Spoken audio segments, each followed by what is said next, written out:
for this semester, we had to choose a leader to follow, and so I decided to choose my boyfriend Sam because he is an archery coach, and so we're going to talk about his day as an archery coach. So for starters, what is a regular day look like for you? A regular day can be pretty chaotic. I'm only an archery coach on Friday, so it's not chaos throughout the week. But especially with the little kids, it can definitely be challenging sometimes. But we're there to have fun. We're there to teach them.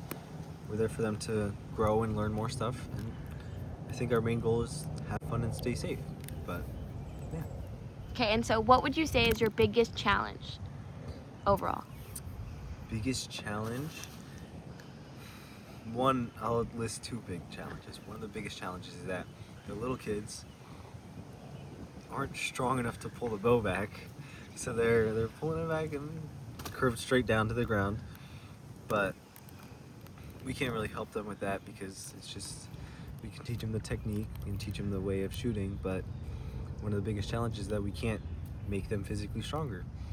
So I would say that is one of the biggest challenges. But then another big challenge is with the older kids. Once they've been doing it for so long, they tend to fall into bad habits, and then since they do it for so often, it's harder to break those habits. So for instance, one of the kids there, one of the guys, he had been shooting and pulling his arm to the left the whole time. That's how he always shot. So when we tried to correct him, it threw off his entire stance and his entire way of shooting. So I think those are the two biggest challenges. But yeah. And how do you go about it if you're like trying to help a student like do it correctly and they like don't want to hear it? They want to do it completely totally themselves and they're like, forget you. Might sound petty, but I'll wait for them to fail. I mean, I let them do it.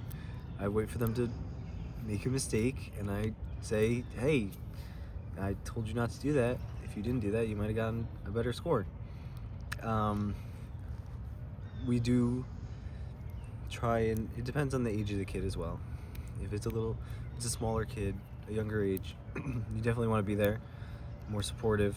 But if it's one of the older kids, who, like I said, they've been doing it wrong, but they don't want to fix it because they feel they've been shooting this way the whole time, you just wait for them to make a mistake or ask you for help again, and you say, here's what you have to do. I told you this, but you got to make sure you do it this time. So. And based on that, how would you balance like building up their confidence so they can do it again and like not give up the entire sport while still teaching them the correct way to do it, like picking on those little... I think a big way is just staying positive, is just teaching them these little small things, but eventually it all adds up to them becoming a better shooter altogether. So once they see this progress, and you see it throughout the entire season, you can just see them progressively getting better and better. So once they actually begin to see this progress, they actually start to have more fun and they want to stick with it more. So. Now, do you think your experience as a whole, it was a lot easier to become an archery coach because you did archery for so many years as a kid and like it was the same program? Do you think you were able to do it in like so confident, or like were you nervous for them to listen to you? I would say a little bit of both. Because I knew the ropes, I knew the techniques, I knew the rules and the lessons that were going to be taught and what I needed to teach the other kids. But one of the biggest things was, at first, I was scared they weren't going to respect me because I wasn't that much older than them. So I was a little nervous that they were going to just not really listen to what I have to say. But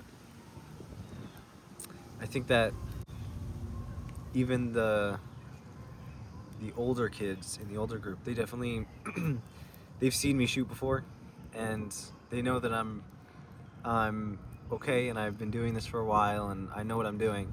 So I think that's a benefit as well. So based on that, how would you say your leadership strategy is? Like, how do you really connect with the kids?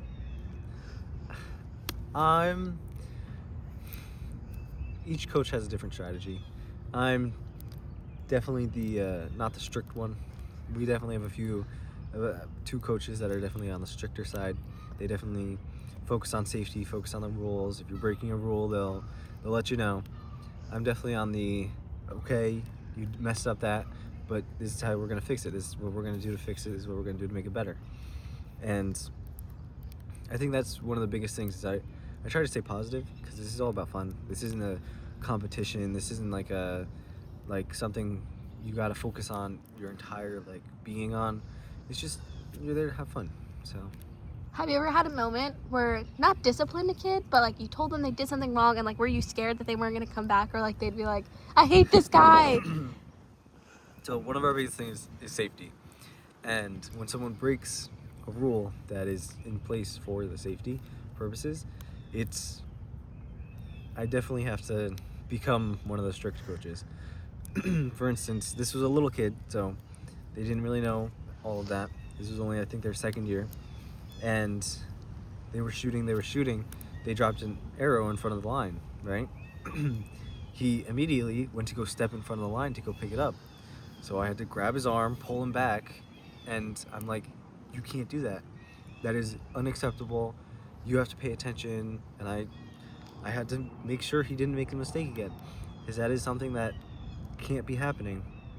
And I know that's what I'm there for. I know I'm there for safety. I'm there for teaching them what to do.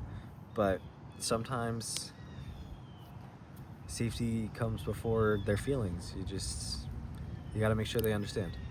And based on that, do you change your strategy when you're working with the older kids?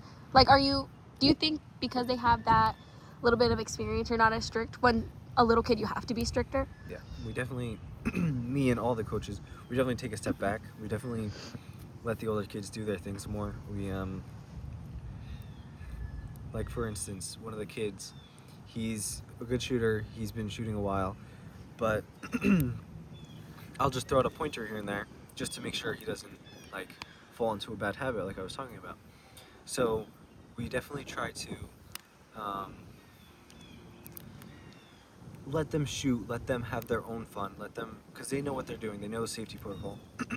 So we're less there for safety and we're more there just to help them a little bit. So I think it's definitely it's a totally different ball game, totally different like archery program when the big kids are there compared to the little kids. So. Now, did you feel the same experience with when you were teaching me how to do archery? Did you feel like you had to be not as strict with me, but the same rules apply? Or even when we like tried in that range, did you think I was gonna do good? Did you think I was gonna be like the little kids? Did you feel that leadership style, or did you think it was like, oh, just a hangout? It was different because I wasn't there as your coach, I was there as your boyfriend. So it wasn't me being strict with you, it was me trying to have fun with you. It was me, and while I focused on safety, I told you, you gotta do this, you can't and that was a lot of like what I told you and I taught you, but it wasn't because the little kids and the bigger kids I don't know as well, so I don't trust them like I trust you, because I trust you a lot because you're my girlfriend. But these kids, I can't trust them to pay attention to all the rules, remember all the rules, and like complete everything I say. So it was different. Now, do you think that being an archery coach has changed your perspective on being a leader, or even in like different activities that you have and do? Do you see yourself like naturally going into that leadership position? I think that it's definitely one of the first leadership positions I've ever had. I haven't been in charge of that many people before, or in charge of that many safety risks, I would say. There weren't as much danger in any other time I was a leader, because while archery is supposed to be fun and it's supposed to be a good time for the kids, it's also dangerous. You're shooting a weapon, and you have to make sure that everybody's safe and everybody's clear to go without causing any problems. So I don't see myself using it as often in my outside life, only because there's not as many leadership roles that require the amount of safety that I need at archery. And what advice would you give to someone who maybe one of those little kids who wants to be an archery coach like you one day and wants to go through all the years and all that experience? Would you recommend them to do it? Like, do you think it's been helpful? Oh yeah, well, archery in general just has been helpful. I mean, I've gotten to know so many people through archery. I've gotten so many friends through archery, and I just had an awesome time the entire time I did it. And it's helped me. It's taught me discipline. Discipline was a huge thing that I learned from it. So I think that archery can benefit even outside of just shooting a bow and arrow. It can benefit your everyday life. It can benefit in so many different ways. But yeah, I think it's a super cool program, and if a kid wants to follow in my footsteps, I'd be more than happy to do that. I'd be more than happy to teach them the ropes, teach them what to do. But yeah. And so would you say that the biggest thing for archery, I know you're talking a lot about safety, but do you think one of the biggest things is communication, like communicating with kids or even other leaders in the whole program? I think communication is one of the most important things. So for each time we go pick up the arrows after we shoot, we'll make sure with 3 different coaches, clear on the left, clear on the right, clear in the middle. That communication is key, because what if someone's still shooting but we miss them? It happens. You know, people make mistakes, but with this 3-factor authentication, it's just a good way of making sure we don't make those mistakes and don't make those easily forgotten things, and it keeps everybody more safe. So I think, especially with the kids, we have to communicate with, this is how you do it correctly, this is how you do it right, and you need to do it this way or else you could get hurt or someone else could get hurt, and you don't want that to happen. So communication is key. Now, along with those types of strategies and tactics, do you think incentivizing the program is like helping the kids a lot, saying like, you do good, like you can get an award at the end, like the whole award ceremony thing? Do you think that pushes them, or does that discourage them a little? It's definitely a motivating factor for the older kids, because especially the kids who are about to graduate, who've been doing this for years and years, they feel that, oh, I have a shot at this, I can do this, I'm going to win the award, I can do this. And it pushes them more and more, and every now and again they'll get a bad score and they'll be like, oh, I just tanked it, I can't get the trophy anymore. And you know, it sucks when you see a kid like that, but you gotta just remind them that sure, you had one bad day, but there's so many other days, there's so many other times to shoot, there's so many other times to score, that you can make it up. You can do better.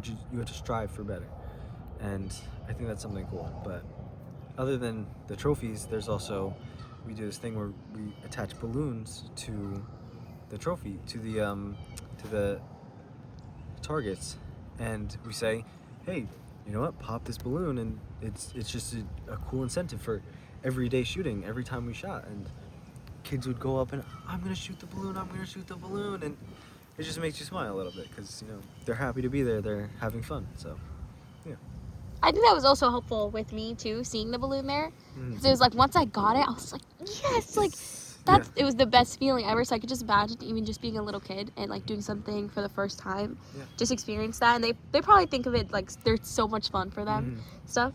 And then in comparison to the other leaders, like the other teachers, do you feel more pressure to be like the best leader, or like do you feel like the pressure of being the youngest leader? Do you think that experience gap, like it puts pressure on you? I don't want to say it puts pressure on me, because the leaders that are there right now, who are helping me out, still being a leader, they were the leaders that were there when I was a kid. They were the same leaders, and I got to know them as my coach, but now they're coaching me how to be a coach, and it's super cool. So I don't think there's pressure from the coaches at all.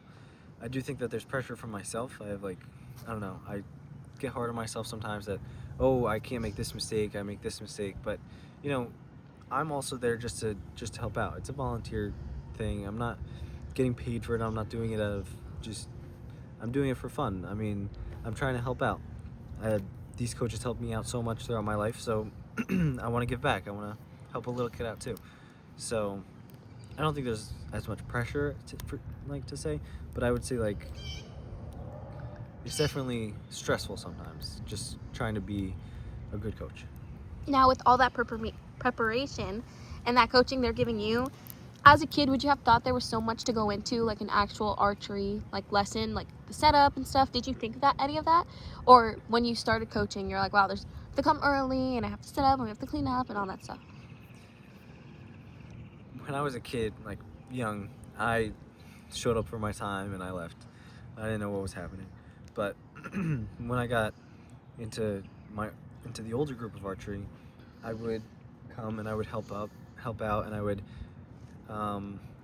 just help the coaches like set up for archery. I wouldn't, just hang around while they set up.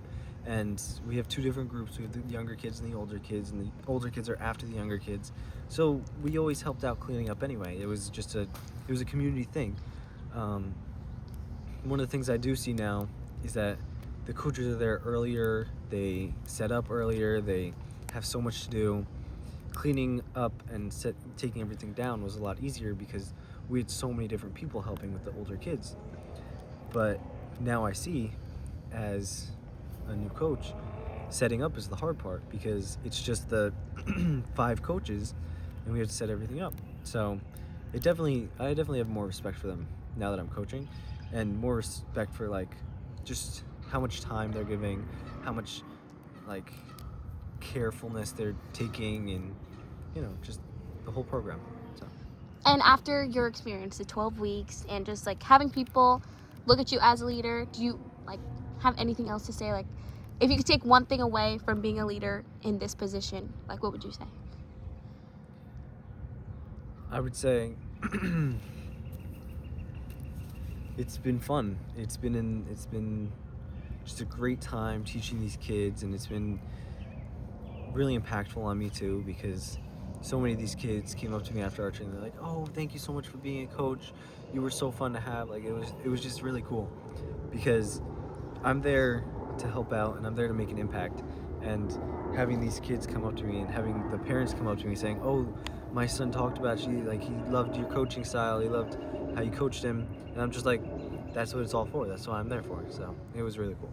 Thank you so much for letting me mentor you. No, not mentor you, follow you, and teaching me a little archery here and there. Yeah. So thank you so much. Of course.